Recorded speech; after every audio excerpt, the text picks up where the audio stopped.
오늘 우리 주신 하나님 말씀 누가복음 24장 32절에서 43절입니다. 누가복음 24장 32절에서 43절 우리 한 목소리 읽도록 하겠습니다.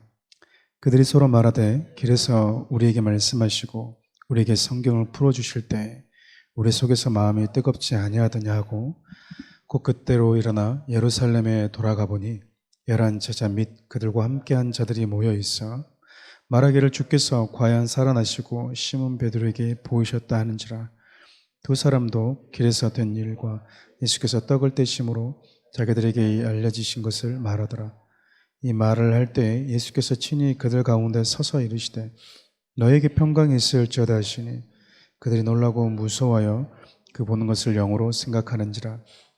예수께서 이르시되 어찌하여 두려워하며 어찌하여 마음에 의심이 일어나느냐. 내 손과 발을 보고 나인 줄 알라. 또 나를 만져보라.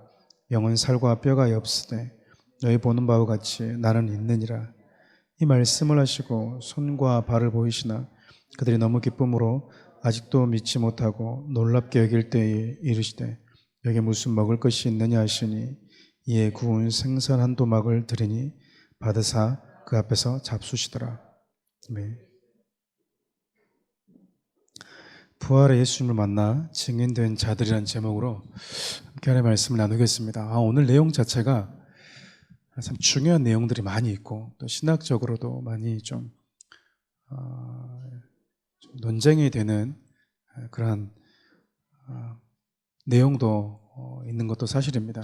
저 역시 오늘 내용을 좀 다 전하고 싶은 마음이 있지만 조금 이 부분들은 다음에 우리가 성경 공부를 하거나 제자 훈련할 때 여러분과 함께 나누는 것이 조금 더 좋을 것 같다는 생각이 들어서 오늘은 좀 오늘 본문 전체적인 내용들을 좀 들여다보는 시간만 갖도록 하려고 합니다. 어제 엠마오로 가는 두 제자에게 예수님이 나타나셔서 당신을 알아보지 못하는 그들에게 우리 주님의 말씀을 풀어서 자세하게 설명해 주는 장면이 등장했죠. 말씀을 자세히 풀어서 설명해 주니까 그들이 자기 곁에서 함께 하셨던 분이 예수님이셨고 자기에게 말씀하신 분이 예수님이셨다는 사실을 보게 되었습니다. 제가 성도들 한 번씩 이렇게 양육하면서 느끼는 게 뭐냐면 양육을 계속 하다 보면 성도들이 마음속에 그분이 주님 맞으셨구나. 주님이 나와 함께 하신 게 맞았구나. 늘 나의 곁에서 그렇게 말씀을 떠올리시는 분이 내 안에 성령님이 맞았구나 라는 사실들에 대해서 얘기하는 분들이 있으세요. 우리가 늘 주님과 함께 동행하면서도 또 주님의 말씀을 들으면서도 우리가 그분이 주님인 줄 알아보지 못하는 이유는 어쩌면 예수님이 누구이신지에 대해서 우리가 배우는 것을 게을리하기 때문에 우리 주님은 나에게 어떻게 말씀하시고 그분은 내 곁에서 어떻게 함께 동고동락하시는지 그분을 알지 못하기 때문에 우리가 함께하면서도 함께하지 않았다라고 또 함께하고 있지 않다고 생각하면서 살 수 있다는 거죠. 저는 개인적으로 사랑하는 우리 성도들이 세상의 욕심, 또 어떤 나의 어떤 꿈, 욕망, 야망, 또 하나님을 대적하는 미디어들이 왜곡되게 우리 세상 가운데서 혹은 성도들 가운데 심어준 그 예수님에 대해서 잘못 알려준 그 왜곡된 그 사실에 눈이 가려져서 예수님이 어떤 분이신지 제대로 보지 못하고 또 믿고 있지 못하는 자들에게 좀 인내심을 가지고 자세하게 하나님의 말씀을 설명해 줄 수 있는 실력을 갖춘 자들 됐으면 좋겠어요. 여러분들이 새벽에 나와서 은혜 받으러 오는 게 아니고요. 거기서 머무르면 절대 안 됩니다. 말씀을 듣고 배워서 여러분들이 또 다른 누군가에게 소망에 대해 물어오는 자들, 그들에게 자세하게 설명하면서 가르칠 수 있는 실력을 갖춰야 돼요. 저 역시 여러분들이 저는 목사님 없으면 아무것도 못합니다.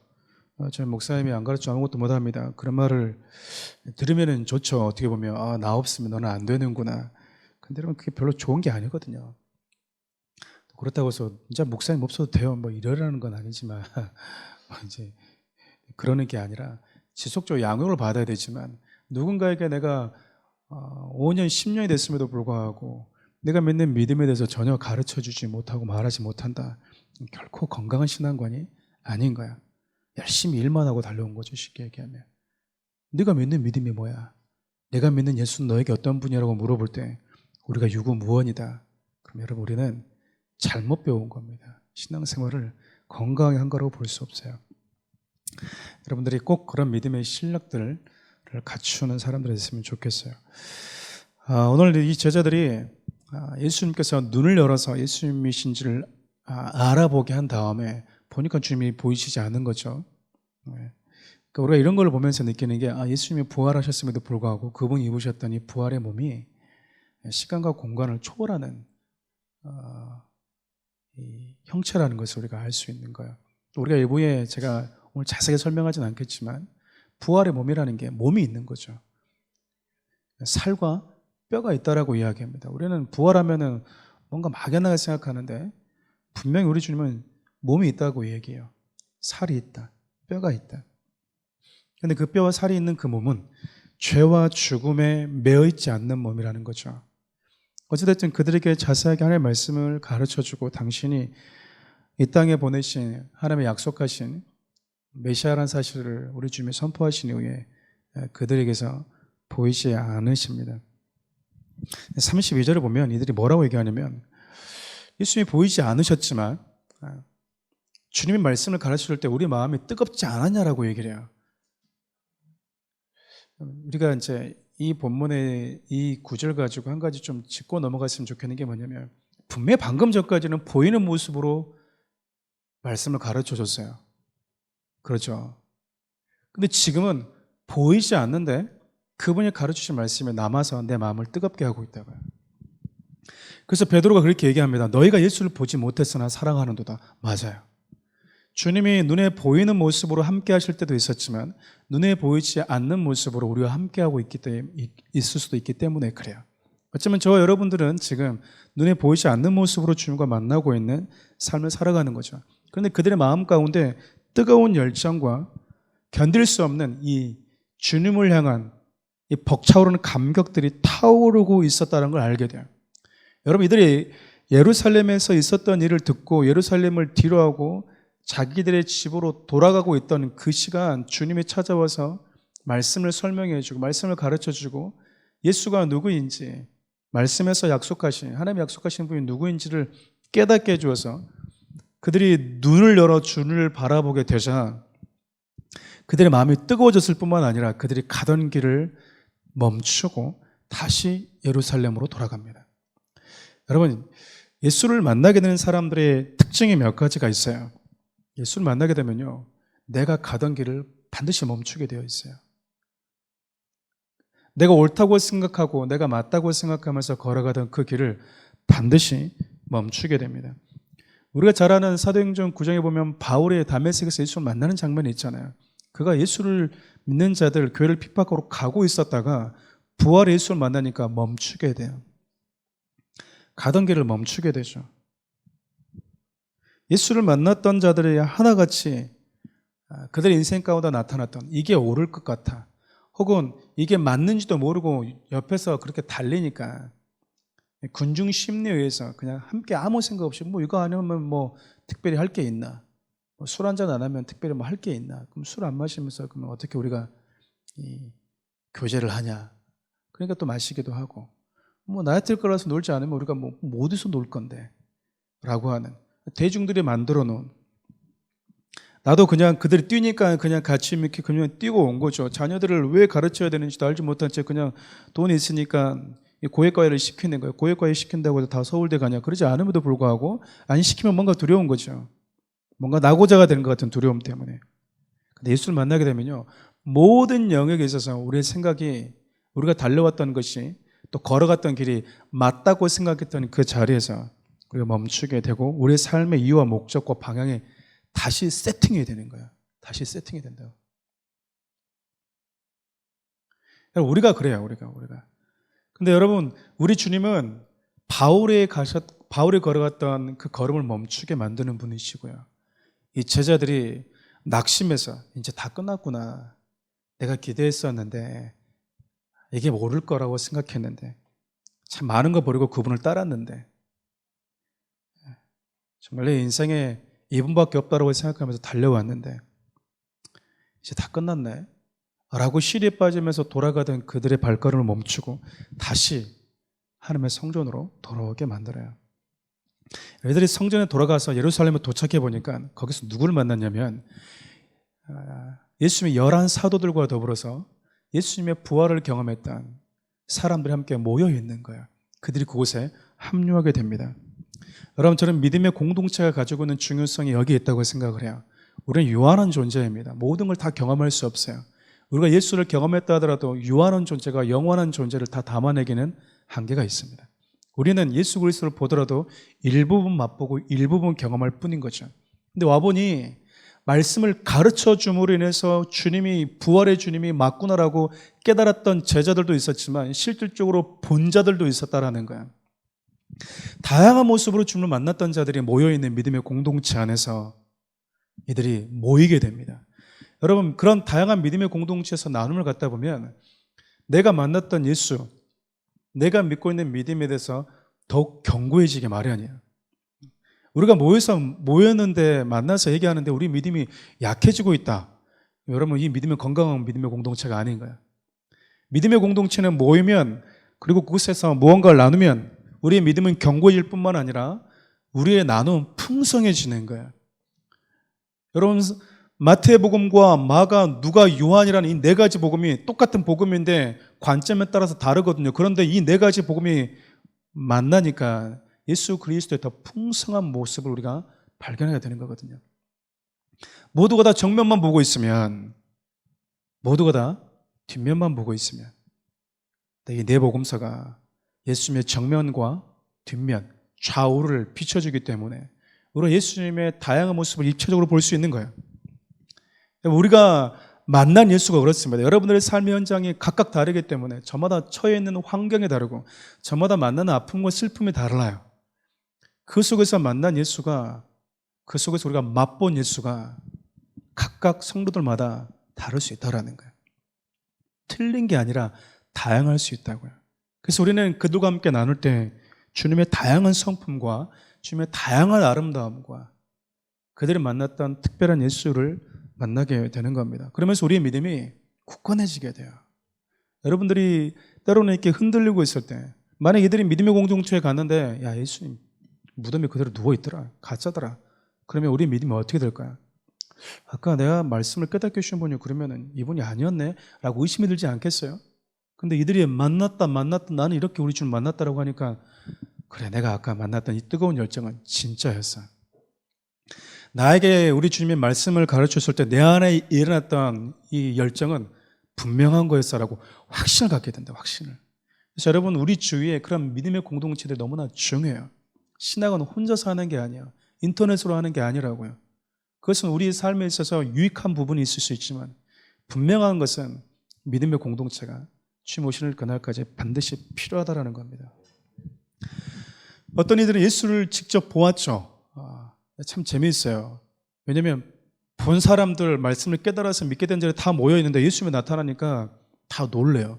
너무 기뻐서 또 믿지 못하고 있대요. 그만큼 부활이라는 이 사건이 정말 놀라운 사건이 아니겠습니까?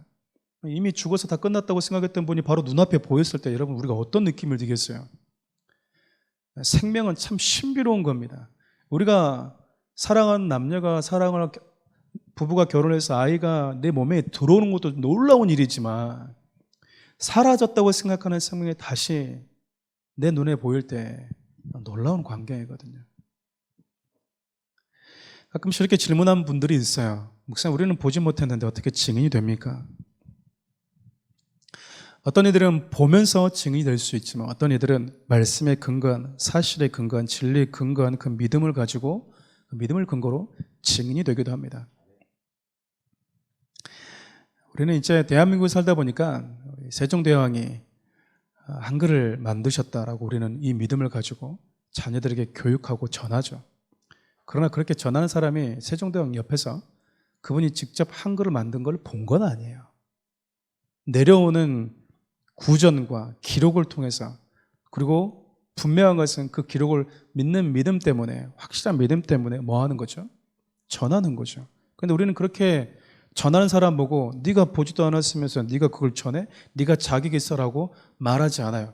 만약 우리가 우리 한글에 대한 자부심을 가지고 가르치고 있는 박사님과 단체 가서 당신이 봤어요? 보지도 않았으면서 왜 한글이 이 세종대왕이 만들어 또 가르쳐요. 거짓 증인들라고 말하면 이분은 돌봐줘야 돼. 많이 돌봐줘야 돼, 이분들은. 이 기록이 내려오는 기록, 분명히 곁에 있었던 사람들이 이분이 한글을 만드셨다라고 하는 그 본자들이 기록한 것들을 우리가 믿고 받아들인 거거든요. 근데 봐보세요. 만약에 그 기록이 진실이라는 가정하에 그들의 증언이 사실이 되는 거예요. 그렇잖아요.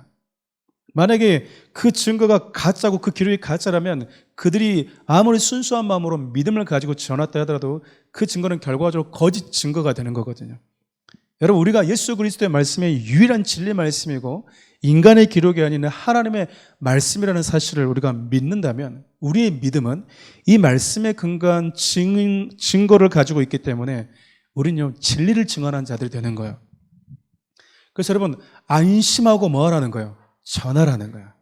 이 말씀이 그 어떤 나라의 역사보다도 분명한 진리의 말씀이기 때문에 두려워하지 말고 사실이라는 믿음 가지고 안심하고 전하라는 겁니다. 망설이지 않고 두려워하지 말라는 거죠. 그렇게 다양한 모습으로 예수를 만났던 자들이 모여있는 그 공간에 우리 주님이 나타나셔서 하시는 말씀, 평강이 있을지어다. 평강이 있을지어다.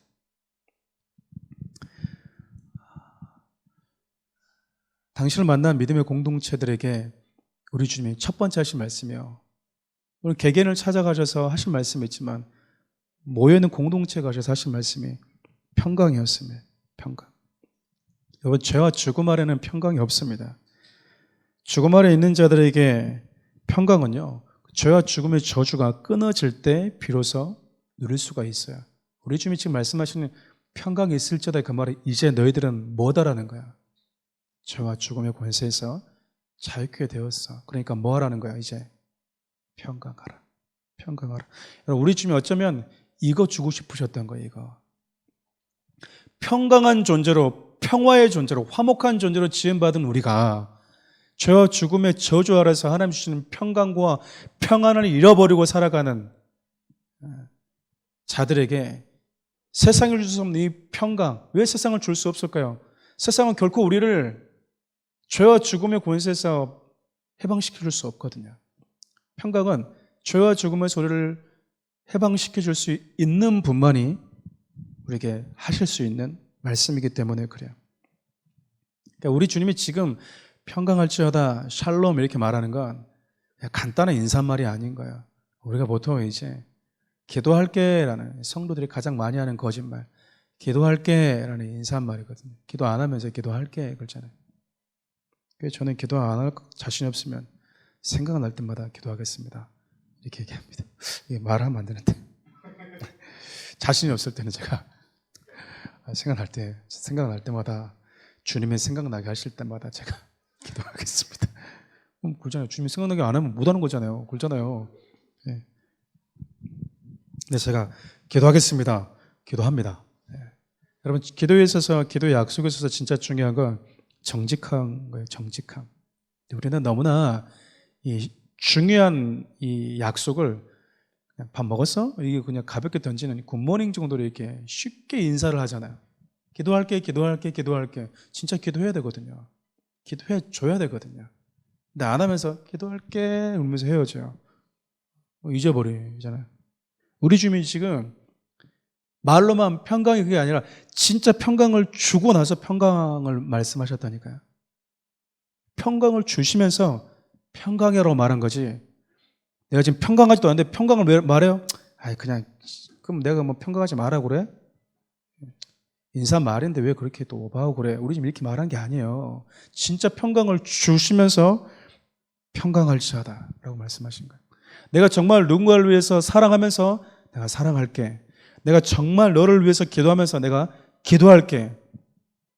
우리 여러분, 우리 주님을 닮는 이 말은 이래야 되지 않겠습니까? 기도하지 않으면서 기도할게. 사랑하지 않으면서 사랑합시다. 막 섬기지도 않으면서 섬깁시다. 우리는 이렇게 빈수리가 요란한 식의 신앙이 얼마나 많은지 몰라요.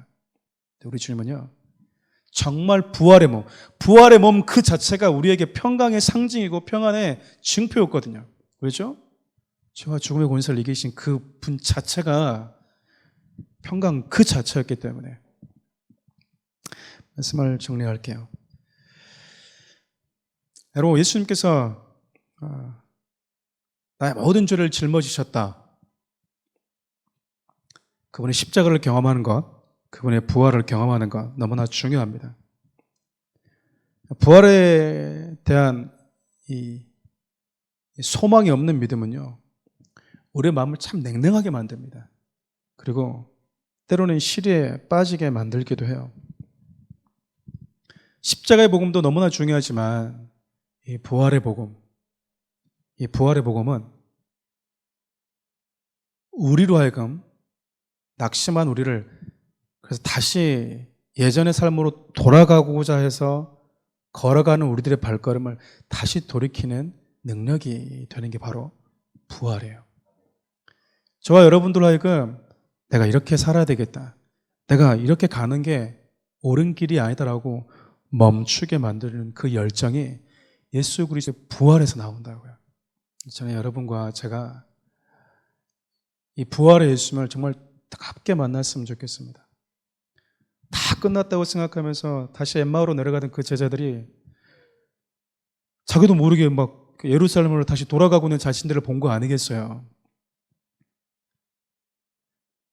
이게 하나님의 열심이고 이게 하나님의 일이라고 달려갔던 그 바울이 멘붕에 빠진 거 아니겠습니까? 그럼 나 어떻게 살아야 되지? 나 뭐 하면 살아야 되는가? 이게 맞다고 생각했는데 세상은 그런 멘붕이 올 때 시리에 빠져서 헤어나오질 못해요. 그런데 우리 주님은요, 그 시리에서 방향성을 보여줍니다. 네가 돌아가야 될 곳, 네가 다시 일어나서 걸어가야 될 곳, 네가 다시 가져야 될 열정이 무엇인지. 그래서 예수를 만난 자들은 그분의 부활의 증인으로 살아가게 되는 거예요. 여러분, 그 전임 사역자들 같이 예수 부활, 예수 천당, 예수 불신족 이런 게 아니더라도 여러분들이 만나는 사람들에게 하나님, 내가 이 사람에게 어떻게 증인으로서 살아갈까라고 고민하고, 그래서 여러분들이 만난 예수를 전해주면 돼요. 내가 전하면 이 사람이 어떻게 반응할까? 그에 대한 반응은 우리의 몫이 아니에요. 믿을까? 우리의 몫이 아니라고요. 우리는 그냥 물을 주고 심으면 됩니다. 그게 우리의 역할이에요. 모든 결과와 열매는 주님이 하시는 거예요. 하나님께 속해 있는 자, 우리 주님이 부르시면 주님께 올 거고, 그렇지 않으면 내가 아닌 또 다른 누군가를 통해서 그때 또다시 주님을 만날 시간들이 올 겁니다. 여러분들 오늘 하루뿐만 아니라 우리가 부활의 이 아침, 특세 아침을 하는 이유가 바로 그거야. 내가 우리 주님이 나에게 주고자셨더니 부활의 소망과 부활의 이 메시지가 도대체 얼마나 무게감이 있는 건가. 그렇게 생각하셔서 오늘 그 마음 가지고 여러분들이 달려가던 그 자리가 주님이 기뻐하시는 자리라면 더 열정을 가지고 달려가시고, 그러지 않는 영역에서는 멈춰서 다시 주 앞에 돌아오는 시간 되었으면 좋겠습니다. 기도하겠습니다. 하나님, 주님이 말씀을 가르쳐 주시면 우리 안에 뜨거움이 일어납니다. 뜨거운 열정이 일어납니다. 그래서 다시 우리 주님이 원하시는 삶을 살고자 하는 방향으로 발걸음을 내딛게 됩니다. 사랑하는 교회 성도들이 주님이 원하시는 그 믿음의 발걸음을 떼고자 하는 열정을 주셔서 이제 예수를 만난 자들과 함께 예수의 부활을 전하고자 하는 소망을 가진 믿음의 공동체와 함께 주님이 부르시는, 주님이 오시는 그날까지 부활의 증인, 예수를 만난 자로 살아가는 자들 되게 하여 주옵소서. 예수님 이름으로 기도합니다.